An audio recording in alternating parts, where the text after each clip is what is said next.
Today, Andrew's going to make you a beef Wellington. I'm gonna try. This week on The Christmas Couple, the one with the beef Wellington. I've done this for the past couple of Christmas Eves as like a fun tradition, as something different to do besides like, I don't know, like a turkey, I guess. Ham? I don't know. Whatever Christmas food is. And whenever I tell people I do it, they're like, oh my gosh, you do a beef Wellington. But it's like you're super bougie. I know, but it's really not that hard to do. But I used Chef Ramsay's Christmas beef Wellington recipe, and it's actually pretty easy. And so good. It's good. It's so good. It's not super complicated. You don't have to be a chef to do a beef Wellington. So let's get started, right? This is a prime filet that I got from HEB. You have to make sure that you get the center cut so that it doesn't have the tails coming on over the end, because that will make your cook uneven. Okay, so once we have the beef, what we're going to do is salt and pepper it and season it really well. You want to get 2 pounds of filet.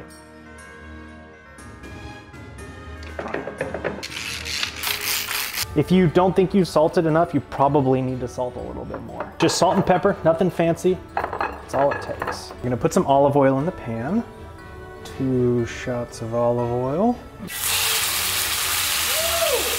If you put the pan to the side and then put the steak against it, you can cook both sides at the same time. 10 to 15 seconds on each side. Essentially what we're trying to do is trap all the juices inside. The next thing you do is you put mustard on it, and this is English mustard. It's got a lot of heat to it, and it's important that it goes on when the filet is still really hot, because as it's cooling down, it's absorbing all the flavors on the outside into it.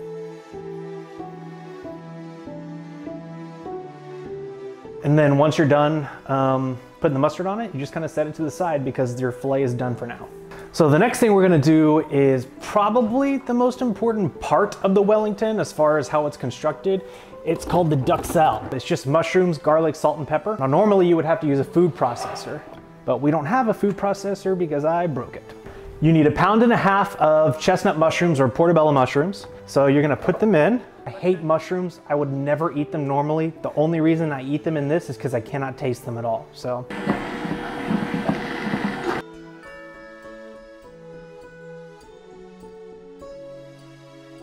Gordon Ramsay's recipe calls for 1 clove of garlic, but nobody actually puts what the recipe calls for in garlic. Everyone puts way more. So I'm gonna put a bunch of garlic in there because I like garlic. And I got mine pre-cut because I am super lazy. It's gonna be like a wet paste. So now that most of our mushrooms have been food processed, we can add in the chestnuts, which is Gordon Ramsay's Christmassy touch to it. It does smell really good.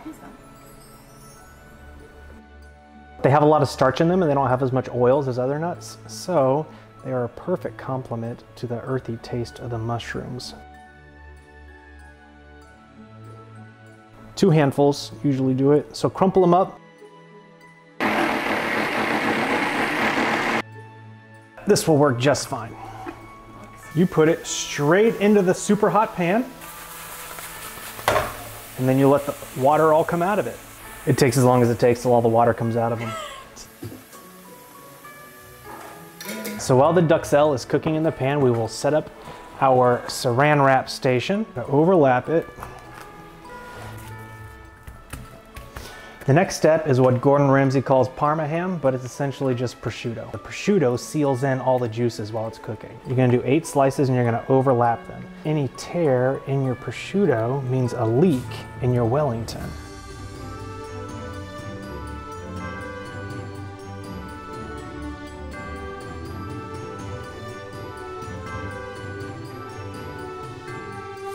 I'll take pieces and just patch the holes. And if this leaks, it will make your pastry have a really soggy bottom, and you definitely don't want that. No soggy bottoms! So now that the Duxelle is ready, you kind of spoon it on, and you want a thin layer all the way across your prosciutto, and leave about a 1/2 inch on either side.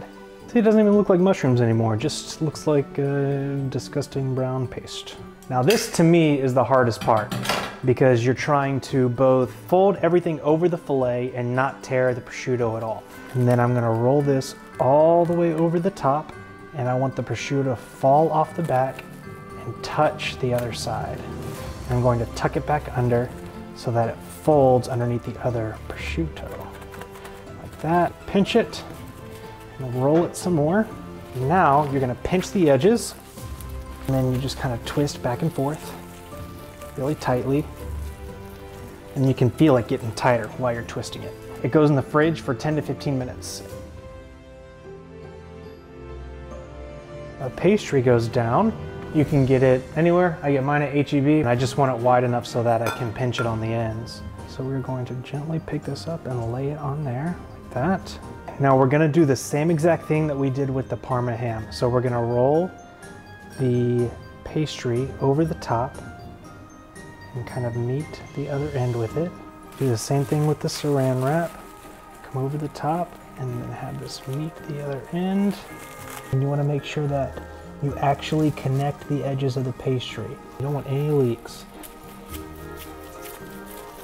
And then again, you're going to pinch the edges. So you're going to do this again. Nice and tight. Just go back and forth with it. Hold the edges, spin back and forth. That you have this, it will go in the fridge for 5 minutes.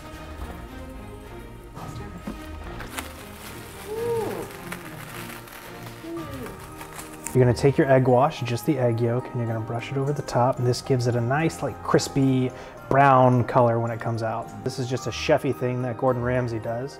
He takes a sharp knife, takes the back of the knife, and then runs a line down the middle, and then he just does these little offshoots all the way down. A Christmas tree! Yeah.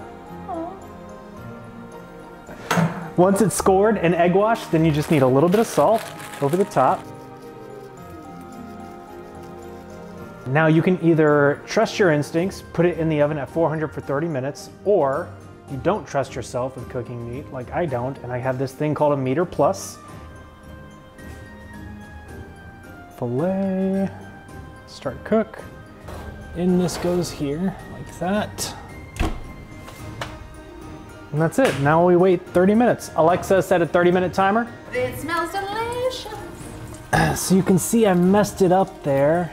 You can see the pastry cracked. Instead of putting this on the bottom to keep it held together, I put it on the top and it cracked right here. So the most important thing now to do is to let it rest, because while it was cooking, all the juices came out of the tenderloin.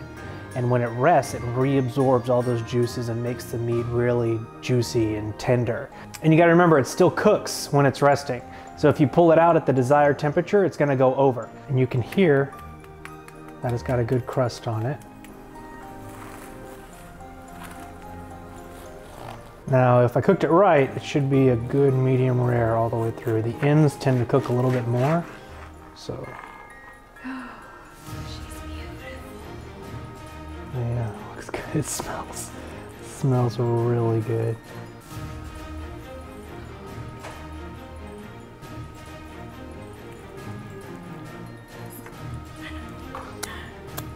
Okay.